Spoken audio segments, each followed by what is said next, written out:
Salutations à vous mes petits démons. En début de cette vidéo, je tenais à vous prévenir que cet épisode du cinématographe Décréptide, ainsi que ses 3 suites, et également, si tout va bien, 2 histoires d'horreur, ce sera en fonction du temps que je mettrai pour le montage, seront les vidéos pour le spécial Halloween de ce mois d'octobre. Car rappelez-vous, en octobre dernier, je vous avais fait une seule vidéo avec 3 à 4 histoires d'horreur. Et par manque de temps, j'ai décidé de vous faire plutôt plusieurs petites vidéos. Donc voilà, j'espère qu'elles vous plairont. Et j'espère que ce premier épisode du cinématographe Décréptide pour le spécial Halloween vous plaira. Sur ce, bon visionnage à toutes et à tous.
Eh bien, yo, bande de démons mafiosos et autres gangsters par un mot, et aujourd'hui on se retrouve pour une nouvelle vidéo et pour un nouvel épisode du cinématographe Décréptide.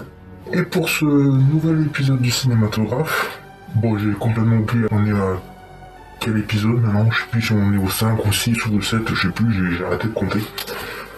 Et pour ce nouvel épisode, j'ai eu l'idée de vous parler du film Jeepers Creepers. Pourquoi, me demanderiez-vous?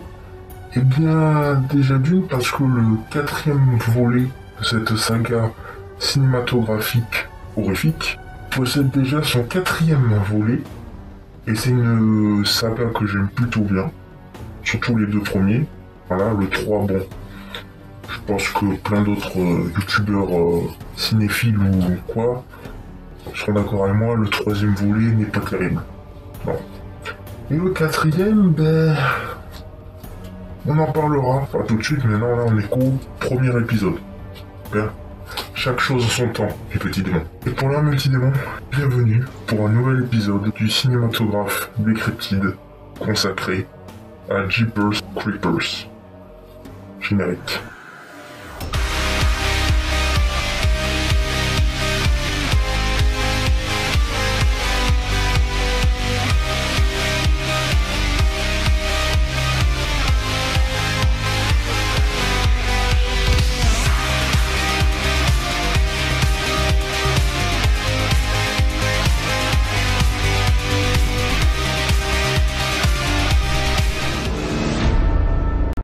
Donc, Jeepers Creepers, le chant du diable ou Mort de peur, dans sa version québécoise, est un film d'horreur slasher américain réalisé par Victor Salva et sorti en 2001. Le synopsis du film, c'est quoi? Eh bien, ça parle de lors des vacances d'été qui sont enfin arrivées, et comme chaque année, Trish et Daryl, 2 étudiants frères et sœurs, prennent la route pour rendre visite à leurs parents.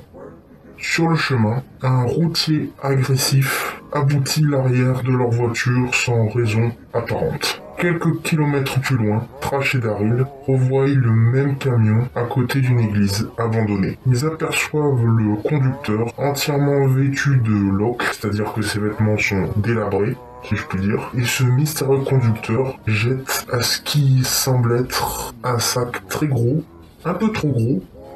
Il jette ses déchets, on va dire, dans des canalisations et malgré les protestations de Trish, Daryl veut avoir le cœur net de voir ce que le mystérieux conducteur jette dans les canalisations. Car selon Daryl, ce qu'il a jeté n'était pas que de vulgaires déchets, on pourrait croire, mais un corps humain.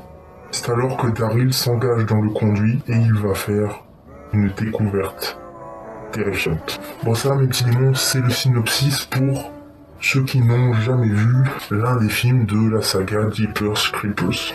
Mais pour ceux qui connaissent le film et qui s'en fichent d'être spoilés, eh bien je vais vous raconter le synopsis détaillé du film. Alors, Trish, Jainer et son frère Daryl rentrent de l'université pour les vacances d'été.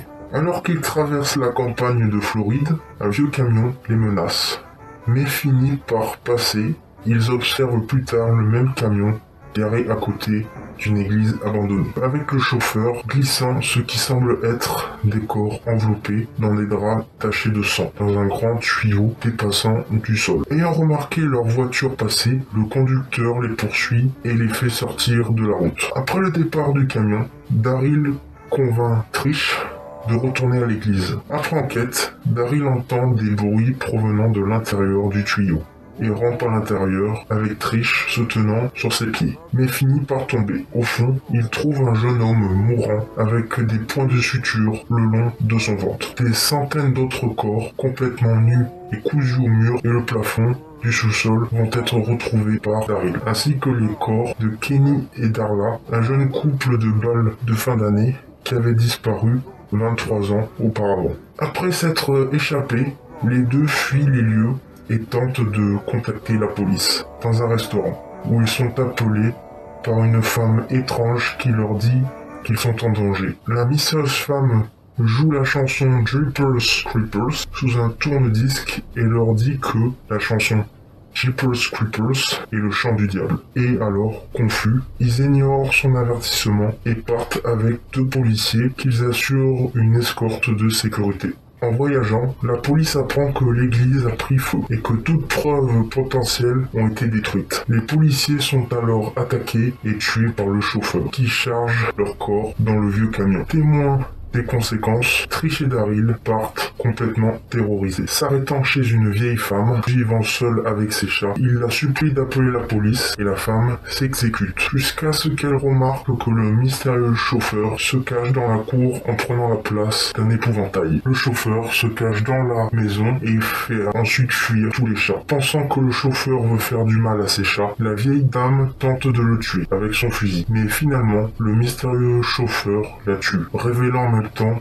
son visage inhumain à Trish et Daryl. En remontant dans leur voiture, Trish écrase à plusieurs reprises le conducteur avec sa voiture, mais reste horrifié en voyant une aile géante déchirer son trench coat, qui est un manteau, et se rabattre en l'air. Les deux jeunes partent et se rendent à un poste de police local, où ils sont approchés par Giselle Hartman, la femme qui les a appelés au restaurant. Elle leur raconte la vraie nature du conducteur, qui serait une ancienne créature connue sous le nom du Creeper, qui se réveille tous les 23 ans au printemps pendant 23 jours pour se régaler de parties du corps humain, qui forment alors des parties de son propre corps. Elle leur dit aussi que la créature cherche ses victimes par la peur, et qu'en sentant la peur de Trish et Daryl, le Creeper a trouvé un parfum qu'il a mis en appétit. Quelques minutes plus tard, le Creeper, blessé, arrive au poste de police, coupe le courant et mange plusieurs prisonniers pour remplacer ses organes endommagés. Le Creeper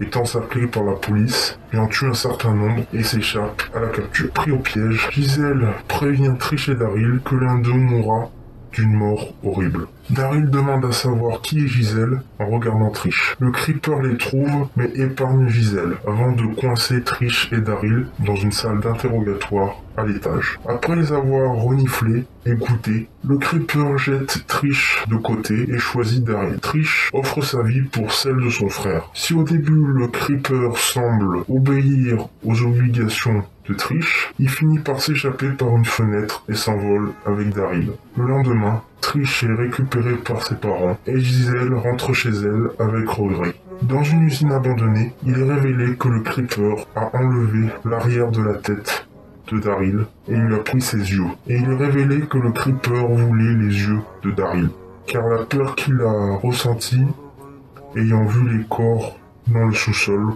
de l'église, a fait de lui une proie de choix pour le Creeper. Et voilà mes petits démons, c'était le long synopsis. C'était long, je sais. Et voilà, c'est un peu comme l'épisode que je vous avais fait sur The Beast Within, c'est pareil, c'est long. Je sais, j'en peux plus déjà.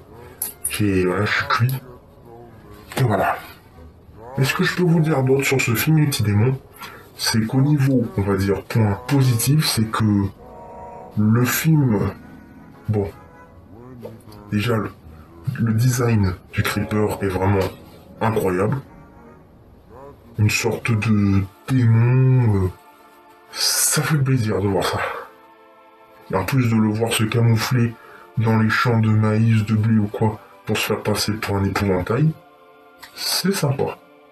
Surtout que quand on peut voir son look, on dirait littéralement qu'il a volé son vieux manteau et ses vêtements à un épouvantail qu'il y avait dans un champ. En voyant l'état des vêtements, j'ai pleuré. C'est un moment qu'il n'a pas changé de vêtements. Hein.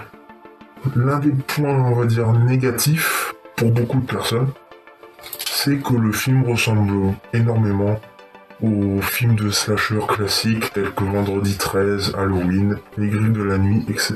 Mais bon, là même, on a une pointe d'originalité. Déjà, le Creeper n'est pas juste un maniaque masqué qui, tiens, il va tuer comme ça pour le plaisir. Là non, il veut tuer parce qu'il ressent la peur de ses victimes. Et cette peur, ça lui donne envie de les dévorer. Et bon, le Creeper, quand il veut attaquer une proie, il a vraiment, on va dire, une tension un peu sexuelle. Dans une scène, quand il a décapité un policier, il s'est mis littéralement à embrasser la tête du policier, avec la bouche. Voilà, le Creeper, il est un peu coquin. Hein.